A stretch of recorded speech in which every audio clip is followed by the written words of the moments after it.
Hello दोस्तों, welcome to my YouTube channel Islamic name. मेरा नाम साक्षी है और आज मैं आपको बताने वाली हूँ ताफ्ता नाम के बारे में। ताफ्ता नाम लड़कियों के लिए इस्तेमाल किया जाता है। ताफ्ता नाम एक इस्लामिक नाम है और अरबी ज़ुबान से लिया गया है। ताफ्ता नाम का मतलब होता है शाइन, मतलब चमकना। बात करें इनके लकी नंबर की तो इनका लकी नंबर है 7, मतलब 7। बात करें इनके लकी दिन की तो इनका लकी दिन है संडे एंड ट्यूसडे, मतलब रविवार और मंगलवार। और बात करें इनके लकी कलर की तो इनका लकी कलर है रेड एंड लाइट ग्रीन, मतलब लाल और हल्का हरा। और बात करें इनके लकी स्टोन की तो इनका लकी स्टोन है टोपाज।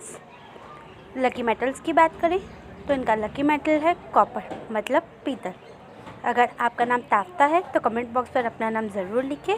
ये जानकारी अगर आपको अच्छी लगी हो तो हमारे चैनल को सब्सक्राइब करें और वीडियो को लाइक करें।